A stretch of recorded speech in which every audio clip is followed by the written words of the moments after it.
Hey guys, it's Nicole and welcome back to another monthly celebrations video. This is a collab that I'm doing with Grace Tolman on her channel where each month we are sharing something that we celebrate for that month. For January I did my daughter's birthday, and for the month of February what I ended up doing was just going through photos on my computer and kind of figuring out what I wanted to work on for February, and I purposely did not want to work on maybe Valentine's Day themed photos. I felt like it was kind of the obvious choice, and so I was trying to sort of think outside the box and just kind of, find something else that would work. So I had found these photos of my kids playing in the Sandbox, and it occurred to me that pretty much every year around this time we will get a couple weeks where the weather changes drastically and it kind of goes from it having been cold to being pretty warm. So I had sent my kids outside to play, and I just decided to kind of talk about that in my journaling. So here I have laid a bunch of stuff out. I've got my photo collage going. I die cut my title, and I purposely cut 2 of these Sandbox titles, and I left one on my cutting mat on purpose. I grabbed a template from Kiwi Lane Designs and traced it with a pencil, and I basically wanted my title letters to sort of be maybe more three-dimensional and kind of play on the fact that they were playing in sand. And this was something that I used to do way back when I first started scrapbooking, where I would make my own letters and I would kind of make them different and almost specific to my layout. So it was kind of nice to sort of revisit an old technique that I had used to do. And then the Sandbox title, the love, and the notebook cut file are all from Carrie Bradford Studio website. The pattern papers that I'm using, those 3 stripes, are Lawn Fawn papers. My background is, I want to say it's Echo Park, and I can't read it on my frame right now, but when my local store closed, I ended up buying like every sheet that she had of this paper because the backside was this really awesome tone on tone sort of print, and I tend to gravitate towards stuff like that, like text papers, wood grain papers, stuff like that for backgrounds. So I like I said, I bought everything that she had because I knew that I was going to want to use them. And then the notebook paper that I used, I want to say, is Simple Stories from their original Snap collection. I have a ton of that too because, again, it's good tone-on-tone grid designs on one side and then notebook style patterns on the other side. Here you can see I had cut along that traced edge for my title, and then I took some distress ink in, I want to say this is Vintage Photo. It's the one that I pretty much ink the edges on everything for, and I'm just sort of roughing everything up and making it look dirty and supporting the theme of my photos. I purposely didn't bother digging through my stash trying to find any kind of paper or embellishments that were, Sandbox or playground themed. I wanted to just play. I just wanted to pull from my stash and see what I could come up with. I knew that my photos were not great photos. I want to say they were cell phone pictures, so my go-to for stuff like that is usually a photo collage. So knowing that I only had 4 photos, I went through the photo collages that I had downloaded from Carrie Bradford's website. I found one that had 4 pictures. I just kind of made the stuff that I had already work without necessarily staying within a collection or staying within a certain theme of products. And originally I thought I was just going to glue my layers down flat for my title, and then when I put them on together, they just felt kind of blah. So I grabbed some dimensional adhesive from Stamping Up. Normally I'll use foam tape, but I actually prefer the Stamping Up for stuff like this just because it is a little bit thinner and lower profile. And then when I need smaller pieces, I just cut them off of the extra foam that's kind of around the edge after you've used up all the little shapes from the middle. And there you can see it just gives it a little bit of dimension and a little bit tiny bit of shadow.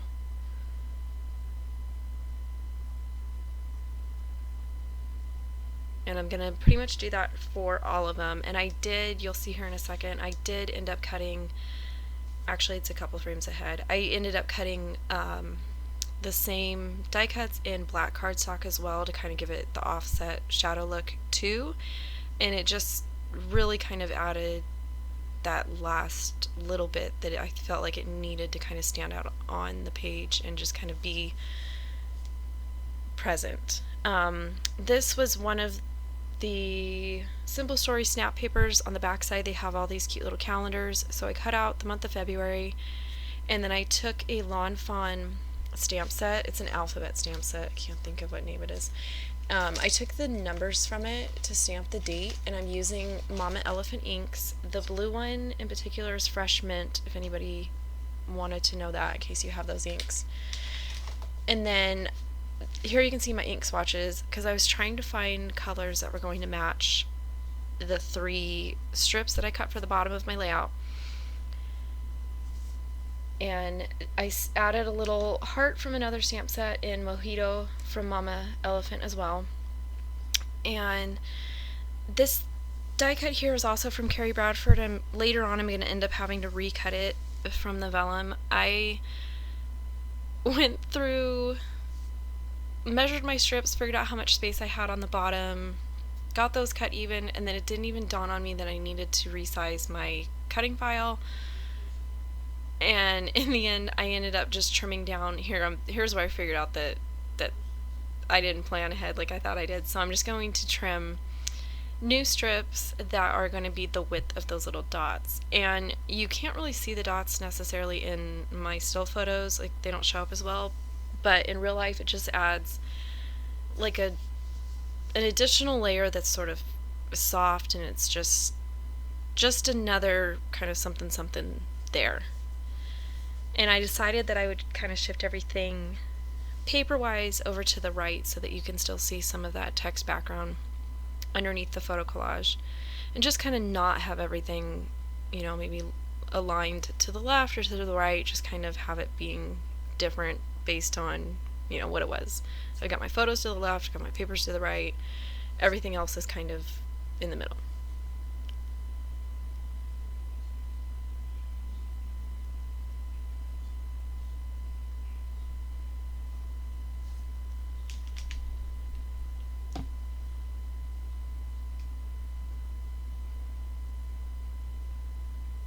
And then here, this is a Mama Elephant stamp set, and I don't think I've ever actually used the feathers or the inkwell or even the phrases. I absolutely love these 3 little stamps that are like ink splotches or ink splatters. I think they are perfect for just kind of adding a little something. I didn't use a whole lot of pattern paper on this layout, so I knew that the blue, the yellow, and the green was pretty much going to only be on the bottom. So my way of incorporating it to other areas of the layout is to use these splotches and then the Mama Elephant pigment inks as well. And again, the green is Mojito, the blue is Fresh Mint, the yellow I used Buttercup, and then I threw in a neutral, which is the smoke gray color. Usually I like to throw in like a gray or a brown just to kind of break it up and have it not just be all 3 colors. And then later I'm going to throw in a little bit of red. The February on that little calendar is like this reddish pink, and my love die cut is red. So later on I'm going to add a stamped phrase in the Mama Elephant apple ink color just to kind of have it be a third representation of that pinkish red color on the layout. Normally I don't really pay attention to stuff like that, but since there was so much, I guess, lack of color going on, because normally I use like a lot of pattern paper and different colors and patterns and whatnot, and to me just those 2 phrases being in red was kind of obvious, so I just decided to add a third one and include it in my journaling tag, and it also just kind of brings that red down the page. There you can see that I had die cut everything again in black to kind of add just another layer to the die cuts, and then I was too lazy to go find my spray adhesive, so instead of spraying my different layers, I just squirted out some glue on my paper, and again, I was too lazy to go find a paintbrush, so I grabbed a paper clip, and I'm just kind of using that to spread the glue onto that skinny little phrase.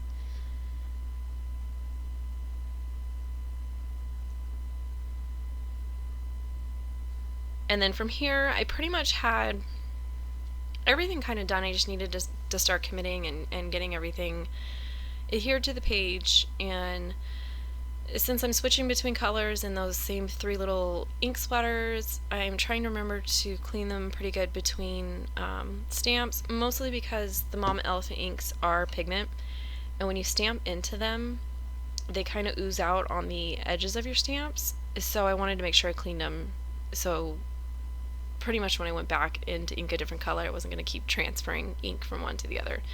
If it was just dye ink, I'll usually just kind of stamp it off onto scratch paper or even wipe it on my hand and just kind of keep going. So I laid out where that die cut was going to go just to kind of see how much of the background was going to actually show up, and I'm just adding, little drops of color here and there. Pretty much just trying to pull those 3 colors throughout the layout so it looks a little bit more cohesive and it doesn't seem confusing, I guess. Like I said before, I don't really follow design principles or different rules that I hear a lot in other people's videos. I tend to just use the same techniques and the same styles and almost the same products a lot. And when I notice that when I settle into what is my personal comfort, those are the layouts that I tend to love the most. I think right behind that would be scrap lifts. I am a big fan of scrap lifts. There you can see I did not cover up my photos and I dropped glue on them. I've had somebody comment before every time I go to use my ATG or gun or glue and I do it on top of my pictures. I think I freak her out every time. And I don't know, I just kind of get to where I only have a set amount of time, I need to get this done, and I just kind of get going and I don't think oh, I should cover my pictures, and then I drop a glue covered letter on them. But I was able to wipe most of it up and then kind of rub off some of it once it had dried, and you can barely tell that I dropped anything on it, so that was good. I went ahead and added some more of those little splatter stamps behind the letters. I had thought about stamping them on the background paper prior to putting everything on it, but I'm not very good about picturing it in my head where everything's going to go. I kind of have to do it as I'm putting stuff down. I don't know, I just don't really like stamping a bunch of stuff and then realizing that my other layers are going to actually cover it up, and it was kind of pointless. So I prefer to be a little bit more intentional as far as where I'm going to be putting stuff like that.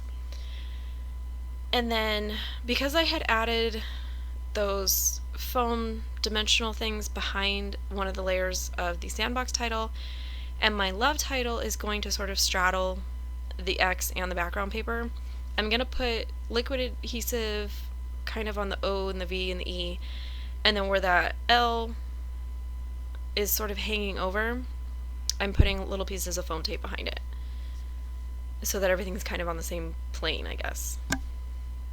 And I typically just take the 3M foam tape that everybody has, and I just cut super skinny pieces off of that.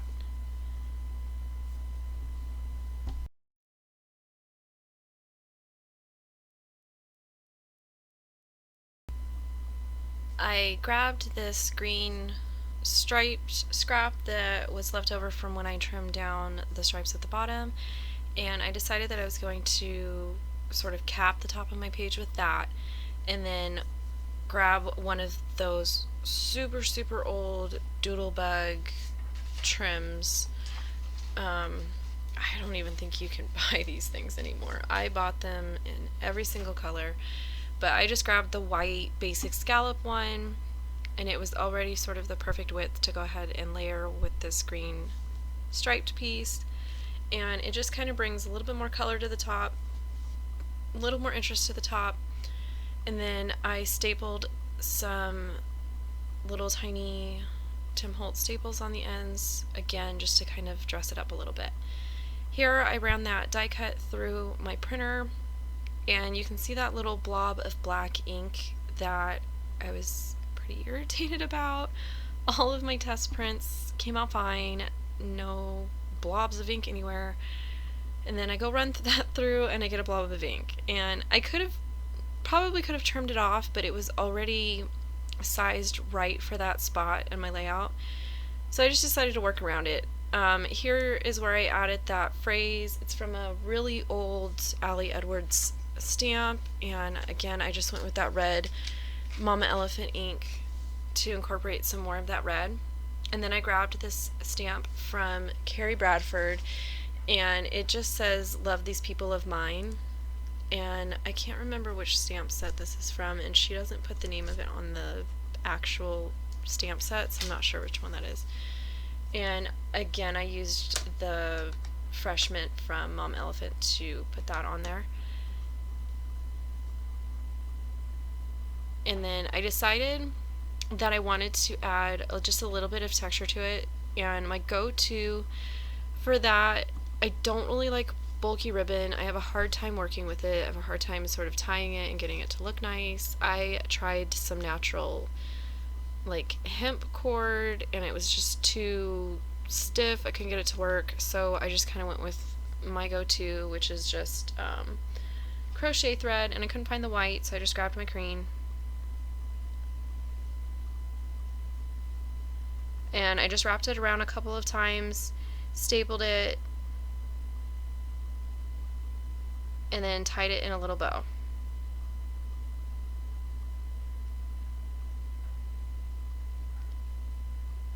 And then I'm going to go ahead and add that to my layout. And then to sort of cover up that little ink blob right there, I grabbed a white mini paper clip from Doodlebug, and I'm just going to kind of carefully position it on there so that it's going to cover up that blob. And that was pretty much it for the layout. So again, for the month of February, I chose to kind of avoid Valentine's Day and just focus on something that is pretty typical for us each February, and that is sort of to embrace and celebrate sort of the break in the cold temperatures and the awesome warm weather that we get for, about a week or two until it goes back to being cold. So I will post a link below to Grace's channel so that you can see her video for the monthly celebrations series. I'm excited to see what she chose to do for February. Be sure to leave comments below if you have any questions for us, and maybe share what you guys tend to celebrate every February. I will catch you guys next time.